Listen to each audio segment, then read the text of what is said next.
السلام علیکم دوستو، میں ہوں شمس حسین اور آپ دیکھ رہے ہیں میرا یوٹیوب چینل اسلام کی بات۔ دوستو امید کرتا ہوں آپ سب خیر و عافیت سے ہوں گے، اللہ تعالیٰ آپ سب کو اپنی حفظ و امان میں رکھے۔ تو دوستو آج ہم ایک نیو ویڈیو لے کے آپ کی خدمت میں حاضر ہوئے ہیں۔ تو امید ہے آپ نے ہماری پچھلی ویڈیو کو پسند کیا ہوگا۔ تو آج کی جو ویڈیو ہے ویڈیو بہت ہی اچھی ہونے والی ہے، آپ نے ہمارے ساتھ مل کے دیکھنی ہے۔ تو آج کی جو ویڈیو ہم بنانے جا رہے ہیں وہ ہے حضور نبی کریم صلی اللہ علیہ وسلم کا سفر شام۔ جی ہاں دوستو، حضور نبی کریم صلی اللہ علیہ وسلم نے جو شام کی طرف سفر کیا تھا وہ ہم دیکھیں گے۔ تو اس میں جو عجیب و غریب واقعات رونما ہوئے ہم وہ بھی دیکھیں گے۔ تو ویڈیو بہت ہی اچھی ہونے والی ہے، آپ نے ہمارے ساتھ مل کے دیکھنی ہے۔ تو ویڈیو کی طرف جانے سے پہلے آپ سے درخواست ہے کہ اگر آپ ہمارے چینل پر نیو ہیں تو اس کو سبسکرائب کر دیں، اور ساتھ ہی ساتھ جو گھنٹی کا بٹن ہے اس کو بھی کلک کر دیں تاکہ ہماری ہر آنے والی ویڈیو آپ کو بآسانی مل سکے۔ تو آئیے چلتے ہیں ویڈیو کی طرف۔ بسم اللہ الرحمن الرحیم۔ السلام علیکم دوستو، نبی کریم صلی اللہ علیہ وآلہ وسلم کے بچپن کا تذکرہ چل رہا ہے۔ یاد رہے کہ حضرت عبد المطلب کے انتقال کے بعد نبی کریم صلی اللہ علیہ وآلہ وسلم کی پرورش کا ذمہ آپ کے چچا ابو طالب کے ذمے آیا، اور آپ کو بھی اپنے بھتیجے سے حد درجہ کی محبت تھی۔ جب انہوں نے آپ کی برکات دیکھیں، معجزے دیکھے، تو ان کی محبت میں اور اضافہ ہو گیا۔ یہ مالی اعتبار سے کمزور تھے، 2 وقت سارے گھرانے کو پیٹ بھر کر کھانا نہیں ملتا تھا، لیکن جب نبی کریم صلی اللہ علیہ وآلہ وسلم ان کے ساتھ کھانا کھاتے تو تھوڑا کھانا بھی ان سب کے لیے کافی ہو جاتا، سب کے پیٹ بھر جاتے۔ اسی لیے جب دوپہر یا رات کے کھانے کا وقت ہوتا تو سب دسترخوان پر بیٹھتے تو ابو طالب ان سے کہتے، ابھی کھانا شروع نہ کرو، میرا بیٹا آ جائے پھر شروع کرنا۔ پھر آپ تشریف لے آتے اور ان کے ساتھ بیٹھ جاتے۔ آپ کی برکت اس طرح ظاہر ہوتی کہ سب کے سیر ہونے کے بعد بھی کھانا بچ جاتا۔ اگر دودھ ہوتا تو پہلے نبی کریم صلی اللہ علیہ وآلہ وسلم کو پینے کے لیے دیا جاتا، پھر ابو طالب کے بیٹے پیتے، یہاں تک کہ ایک ہی پیالے سے سب کے سب دودھ پی لیتے، خوب سیر ہو جاتے اور دودھ پھر بھی بچ جاتا۔ ابو طالب کے لیے ایک تکیہ رکھا رہتا تھا، وہ اس سے ٹیک لگا کر بیٹھتے تھے۔ رسول اللہ صلی اللہ علیہ وآلہ وسلم تشریف لاتے تو آ کر سیدھے اس تکیے کے ساتھ بیٹھ جاتے۔ یہ دیکھ کر ابو طالب کہتے، میرے بیٹے کو اپنے بلند مرتبے کا احساس ہے۔ ایک بار مکہ میں قحط پڑ گیا، بارش بالکل نہ ہوئی۔ لوگ ایک دوسرے سے کہتے تھے لات اور عزا سے بارش کی دعا کرو، کچھ کہتے تھے تیسرے بڑے بت منات پر بھروسہ کرو۔ اسی دوران ایک بوڑھے نے کہا، تم حق اور سچائی سے بھاگ رہے ہو، تم میں ابراہیم علیہ السلام اور اسماعیل علیہ السلام کی نشانی موجود ہے، تم اسے چھوڑ کر غلط راستے پر کیوں جا رہے ہو؟ اس پر لوگوں نے اس سے کہا، کیا آپ کی مراد ابو طالب سے ہے؟ اس نے جواب میں کہا، ہاں میں یہی کہنا چاہتا ہوں۔ اب سب لوگ ابو طالب کے گھر کی طرف چلے۔ وہاں پہنچ کر انہوں نے دروازے پر دستک دی تو ایک خوبصورت آدمی باہر آیا۔ اس نے تہبند لپیٹ رکھا تھا۔ سب لوگ اس کی طرف بڑھے اور بولے، اے ابو طالب، وادی میں قحط پڑا ہے، بچے بھوکے مر رہے ہیں، اس لیے آؤ اور ہمارے لیے بارش کی دعا کرو۔ چنانچہ ابو طالب باہر آئے، ان کے ساتھ رسول اللہ صلی اللہ علیہ وآلہ وسلم بھی تھے۔ آپ ایسے لگ رہے تھے جیسے اندھیرے میں سورج نکل آیا ہو۔ ابو طالب کے ساتھ اور بھی بچے تھے، لیکن انہوں نے آپ ہی کا بازو پکڑا ہوا تھا۔ اس کے بعد ابو طالب نے آپ کی انگلی پکڑ کر کعبے کا طواف کیا۔ یہ طواف کر رہے تھے اور دوسرے لوگ آسمان کی طرف نظر اٹھا اٹھا کر دیکھ رہے تھے، جہاں بادل کا ایک ٹکڑا بھی نہیں تھا۔ لیکن پھر اچانک ہر طرف سے بادل گھر گھر کر آنے لگے۔ اس قدر زوردار بارش ہوئی کہ شہر اور جنگل سیراب ہو گئے۔ دوستو، روایات میں آتا ہے کہ ابو طالب ایک بار ذی الحجاز کے میلے میں گئے۔ یہ جگہ عرفات سے تقریباً 8 کلومیٹر دور ہے۔ ان کے ساتھ رسول اللہ صلی اللہ علیہ وآلہ وسلم بھی تھے۔ ایسے میں ابو طالب کو پیاس محسوس ہوئی۔ انہوں نے آپ سے کہا، بھتیجے، مجھے پیاس لگی ہے۔ یہ بات انہوں نے اس لیے نہیں کہی تھی کہ آپ کے پاس پانی تھا، بلکہ اپنی بے چینی ظاہر کرنے کے لیے کہی تھی۔ چچا کی بات سن کر آپ فوراً سواری سے اتر آئے اور بولے، چچا جان، آپ کو پیاس لگی ہے؟ انہوں نے کہا، ہاں بھتیجے، پیاس لگی ہے۔ یہ سنتے ہی آپ نے ایک پتھر پر اپنا پاؤں مارا۔ جو ہی آپ نے پتھر پر پاؤں مارا، اس کے نیچے سے صاف اور عمدہ پانی پھوٹ نکلا۔ انہوں نے ایسا پانی پہلے کبھی نہیں پیا تھا، خوب سیر ہو کر پیا۔ پھر انہوں نے پوچھا، بھتیجے، کیا آپ سیر ہو چکے؟ نبی کریم صلی اللہ علیہ وآلہ وسلم نے فرمایا ہاں۔ آپ نے اسی جگہ اپنی ایڑی پھر ماری اور وہ جگہ دوبارہ ایسی خشک ہو گئی جیسے پہلے تھی۔ پیارے دوستو، کہتے ہیں کہ حضور نبی کریم صلی اللہ علیہ وآلہ وسلم چند سال اپنے دوسرے چچا زبیر بن عبد المطلب کے ساتھ بھی رہے تھے۔ اس زمانے میں ایک مرتبہ حضور صلی اللہ علیہ وآلہ وسلم اپنے ان چچا کے ساتھ ایک قافلے میں یمن تشریف لے گئے۔ راستے میں ایک وادی سے گزر ہوا۔ اس وادی میں ایک سرکش اونٹ رہتا تھا، گزرنے والوں کا راستہ روک لیتا تھا، مگر جو ہی اس نے نبی کریم صلی اللہ علیہ وآلہ وسلم کو دیکھا تو فوراً بیٹھ گیا اور زمین سے اپنی چھاتی رگڑنے لگا۔ آپ صلی اللہ علیہ وآلہ وسلم اپنے اونٹ سے اتر کر اس پر سوار ہو گئے۔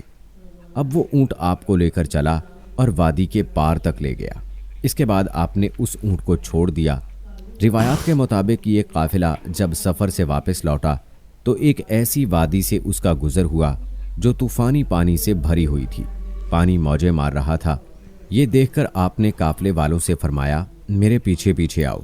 پھر آپ اطمینان سے وادی میں داخل ہو گئے۔ باقی لوگ بھی آپ کے پیچھے تھے۔ اللہ تعالیٰ نے اپنی قدرت سے پانی خشک کر دیا اور آپ پورے قافلے کو لیے پار ہو گئے۔ قافلہ مکہ پہنچا تو لوگوں نے یہ حیرت ناک واقعات بیان کیے۔ لوگ سن کر بول اٹھے، اس لڑکے کی تو کچھ شان ہی نرالی ہے۔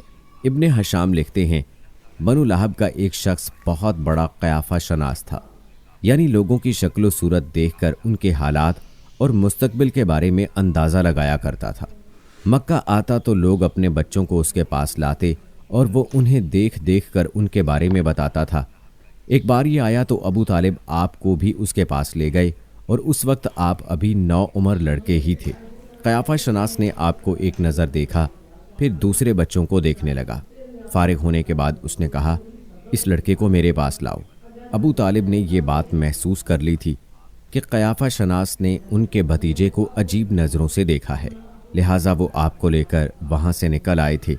جب قیافہ شناس کو معلوم ہوا کہ آپ وہاں موجود نہیں ہیں تو وہ چیخنے لگا تمہارا برا ہو، اس لڑکے کو میرے پاس لاؤ جسے میں نے ابھی دیکھا ہے، اللہ کی قسم وہ بڑی شان والا ہے۔ کہتے ہیں کہ ابو طالب نے نکلتے ہوئے اس کے یہ الفاظ سن لیے تھے۔ پیارے دوستو، کتب میں آپ صلی اللہ علیہ وآلہ وسلم کی شان کے حوالے سے ایک عجیب واقعہ نقل ہوا جو آپ صلی اللہ علیہ وآلہ وسلم کے شام کے سفر کے حوالے سے ہے۔ کہتے ہیں ابو طالب نے تجارت کی غرض سے شام جانے کا ارادہ کیا تو نبی کریم صلی اللہ علیہ وآلہ وسلم نے بھی ساتھ جانے کا شوق ظاہر فرمایا۔ بعض روایات میں آیا ہے کہ آپ نے جانے کے لیے خاص طور پر فرمائش کی۔ ابو طالب نے آپ کا شوق دیکھ کر کہا اللہ کی قسم میں اسے ساتھ ضرور لے جاؤں گا، نہ یہ کبھی مجھ سے جدا ہو سکتا ہے نہ میں اسے کبھی اپنے سے جدا کر سکتا ہوں۔ ایک روایت میں یوں آیا ہے آپ نے ابو طالب کی اونٹنی کی لگام پکڑی اور فرمایا چچا جان آپ مجھے کس کے پاس چھوڑے جا رہے ہیں؟ میری نہ ماں ہے نہ باپ۔ اس وقت آپ کی عمر مبارک 9 سال تھی۔ آخر ابو طالب آپ کو ساتھ لے کر روانہ ہوئے، آپ کو اپنی اونٹنی پر بٹھایا۔ راستے میں عیسائیوں کی ایک عبادت گاہ کے پاس ٹھہرے۔ خانقاہ کے راہب نے نبی کریم صلی اللہ علیہ وآلہ وسلم کو دیکھا تو چونک اٹھا۔ اس نے ابو طالب سے پوچھا یہ لڑکا تمہارا کون ہے؟ انہوں نے جواب دیا یہ میرا بیٹا ہے۔ یہ سن کر راہب نے کہا یہ تمہارا بیٹا نہیں ہو سکتا۔ یہ سن کر ابو طالب بہت حیران ہوئے اور بولے کیا مطلب؟ یہ کیوں میرا بیٹا نہیں ہو سکتا بھلا؟ اس نے کہا یہ ممکن ہی نہیں کہ اس لڑکے کا باپ زندہ ہو، یہ نبی ہے۔ مطلب یہ تھا کہ ان میں جو نشانیاں ہیں وہ دنیا کے آخری نبی کی ہیں، اور ان کی ایک علامت یہ ہے کہ وہ یتیم ہوں گے۔ ان کے باپ کا انتقال اسی زمانے میں ہو جائے گا جبکہ وہ ابھی پیدا ہونے والے ہوں گے۔ اس لڑکے میں آنے والے نبی کی تمام علامات موجود ہیں۔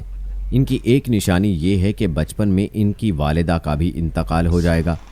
ابو طالب نے اس راہب سے پوچھا نبی کیا ہوتا ہے؟ راہب نے کہا نبی وہ ہوتا ہے جس کے پاس آسمان سے خبریں آتی ہیں اور پھر وہ زمین والوں کو ان کی اطلاع دیتا ہے۔ تم یہودیوں سے اس لڑکے کی حفاظت کرنا۔ دوستو کہتے ہیں کہ اس کے بعد ابو طالب وہاں سے آگے روانہ ہوئے۔ راستے میں ایک اور راہب کے پاس ٹھہرے۔ یہ بھی ایک خانقاہ کا عابد تھا۔ اس کی نظر بھی نبی کریم صلی اللہ علیہ وآلہ وسلم پر پڑی تو یہی پوچھا یہ لڑکا تمہارا کیا لگتا ہے؟ ابو طالب نے اس سے بھی یہی کہا یہ میرا بیٹا ہے۔ راہب یہ سن کر بولا، یہ تمہارا بیٹا نہیں ہو سکتا، اس کا باپ زندہ ہو ہی نہیں سکتا۔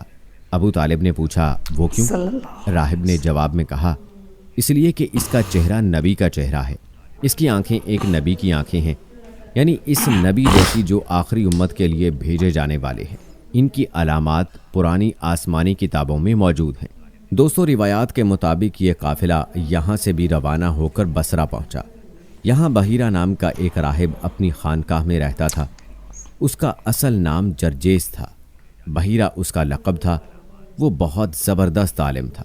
حضرت عیسیٰ علیہ السلام کے زمانے سے اس خانقاہ کا راہب نسل در نسل یہ عالم فاضل خاندان ہی چلا آ رہا تھا۔ اس طرح اس زمانے میں ان کا سب سے بڑا عالم بحیرہ ہی تھا۔ قریش کے لوگ اکثر بحیرہ کے پاس سے گزرا کرتے تھے، مگر اس نے کبھی ان سے کوئی بات نہیں کی تھی۔ مگر اس بار اس نے قافلے میں آپ کو دیکھ لیا تو پورے قافلے کے لیے کھانا تیار کروایا۔ بحیرہ نے یہ منظر بھی دیکھا کہ نبی کریم صلی اللہ علیہ وآلہ وسلم پر ایک بدلی سایہ کیے ہوئے تھی۔ جب یہ قافلہ ایک درخت کے نیچے آ کر ٹھہرا تو اس نے بدلی کی طرف دیکھا۔ وہ اب اس درخت پر سایہ ڈال رہی تھی اور اس درخت کی شاخیں اس طرف جھک گئی تھیں جدھر نبی کریم صلی اللہ علیہ وآلہ وسلم موجود تھے۔ اس نے دیکھا بہت سی شاخوں نے آپ کے اوپر جمگھٹا سا کر لیا تھا۔ اصل میں ہوا یہ تھا، جب نبی کریم صلی اللہ علیہ وآلہ وسلم اس درخت کے پاس پہنچے تو قافلے کے لوگ پہلے ہی سایہ دار جگہ پر قبضہ کر چکے تھے۔ اب آپ کے لیے کوئی سایہ دار جگہ نہیں بچی تھی۔ چنانچہ آپ جب دھوپ میں بیٹھے تو شاخوں نے اپنا رخ تبدیل کر لیا اور آپ کے اوپر جمع ہو گئیں۔ اس طرح آپ مکمل طور پر سائے میں ہو گئے۔ بحیرہ نے یہ منظر صاف دیکھا تھا۔ آپ کی یہ نشانی دیکھ کر اس نے قافلے والوں کو پیغام بھجوایا، اے قریشیو، میں نے آپ لوگوں کے لیے کھانا تیار کروایا ہے۔ میری خواہش ہے کہ آپ تمام لوگ کھانا کھانے آئیں، یعنی بچے، بوڑھے اور غلام سب آئیں۔ بحیرہ کا یہ پیغام سن کر قافلے میں سے ایک نے کہا، اے بحیرہ، آج تو آپ نیا کام کر رہے ہیں، ہم تو اکثر اس راستے سے گزرتے ہیں، آپ نے کبھی دعوت کا انتظام نہیں کیا، پھر آج کیا بات ہے؟ بحیرہ نے انہیں صرف اتنا جواب دیا، تم نے ٹھیک کہا، لیکن بس آپ لوگ مہمان ہیں اور مہمان کا اکرام کرنا بہت اچھی بات ہے۔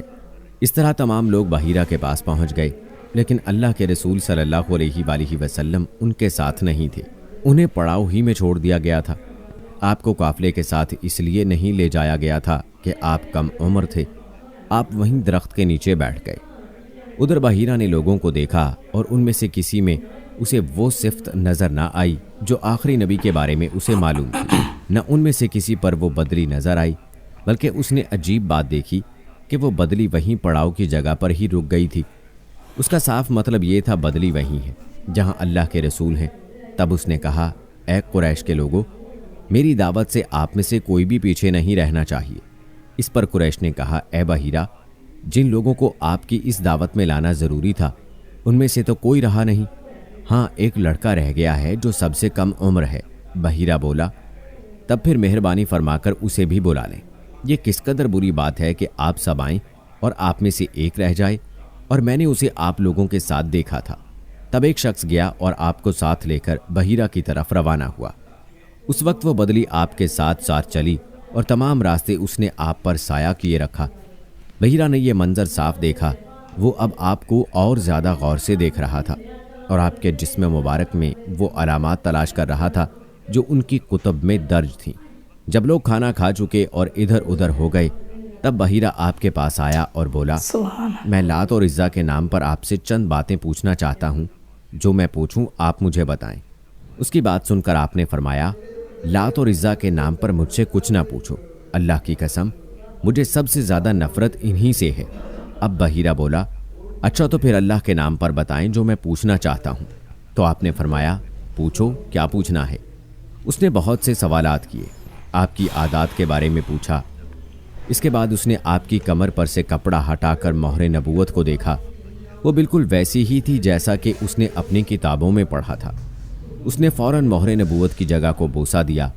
قریش کے لوگ یہ سب دیکھ رہے تھے اور حیران ہو رہے تھے، آخر لوگ کہے بغیر نہ رہ سکے، یہ راہب محمد صلی اللہ علیہ وآلہ وسلم میں بہت دلچسپی لے رہا ہے، شاید اس کے نزدیک ان کا مرتبہ بہت بلند ہے۔ ادھر نبی کریم صلی اللہ علیہ وآلہ وسلم سے بات چیت کرنے کے بعد بحیرہ ابو طالب کی طرف آیا اور بولا، یہ لڑکا تمہارا کیا لگتا ہے؟ ابو طالب نے کہا یہ میرا بیٹا ہے۔ اس پر بحیرہ نے کہا نہیں، یہ تمہارا بیٹا نہیں ہو سکتا، یہ نہیں ہو سکتا کہ اس کا باپ زندہ ہو۔ ابو طالب کو یہ سن کر حیرت ہوئی، پھر انہوں نے کہا دراصل یہ میرے بھائی کا بیٹا ہے، ان کا باپ کہاں ہے؟ وہ فوت ہو چکا ہے، اس کا انتقال اس وقت ہو گیا تھا جب یہ ابھی پیدا نہیں ہوئے تھے۔ یہ سن کر بحیرہ بول اٹھا ہاں یہ بات صحیح ہے، اور ان کی والدہ کا کیا ہوا؟ ان کا ابھی تھوڑا عرصہ پہلے ہی انتقال ہوا ہے۔ یہ سنتے ہی بحیرہ نے کہا بالکل ٹھیک کہا، اب تم یوں کرو کہ اپنے بھتیجے کو واپس وطن لے جاؤ، یہودیوں سے ان کی پوری طرح حفاظت کرنا، اگر انہوں نے انہیں دیکھ لیا اور ان میں وہ نشانیاں دیکھ لیں جو میں نے دیکھی ہیں تو وہ انہیں قتل کرنے کی کوشش کریں گے۔ تمہارا یہ بھتیجا نبی ہے، اس کی بہت شان ہے، ان کی شان کے بارے میں ہم اپنی کتابوں میں بھی لکھا ہوا پاتے ہیں، اور ہم نے اپنے باپ داداؤں سے بھی بہت کچھ سن رکھا ہے۔ میں نے یہ نصیحت کر کے اپنا فرض پورا کر دیا ہے، اور انہیں واپس لے جانا تمہاری ذمہ داری ہے۔ دوستو کہتے ہیں کہ ابو طالب بحیرہ کی باتیں سن کر خوف زدہ ہو گئے۔ آپ صلی اللہ علیہ وآلہ وسلم کو لے کر مکہ واپس آ گئے۔ اس واقعے کے وقت آپ کی عمر 9 سال تھی۔ تو جی دوستو یہ تھی ہماری آج کی ویڈیو، امید ہے آپ کو پسند آئی ہوگی، آپ نے ہمارے ساتھ مل کے دیکھی ہوگی۔ بہت ہی خوبصورت ویڈیو تھی، بہت ہی خوبصورت واقعات تھے اس میں۔ حضور صلی اللہ علیہ وسلم کا جو سفر شام تھا اس کے بارے میں بہت ہی خوبصورت یہ ویڈیو بنی ہوئی تھی۔ تو اس طرح کی ویڈیو آپ کو ہمارے چینل پر ملتی رہیں گی، بس آپ نے ہمارے چینل کے ساتھ جڑے رہنا ہے۔ تو آج کے لیے اتنا ہی تھا، ملتے ہیں نیکسٹ ویڈیو میں۔ اگر آپ کو ویڈیو اچھی لگی ہے تو اس کو لائک کر دیں، اور نیچے کمنٹ سیکشن میں اپنی جو خوبصورت اور قیمتی رائے ہے وہ بھی دے دیں۔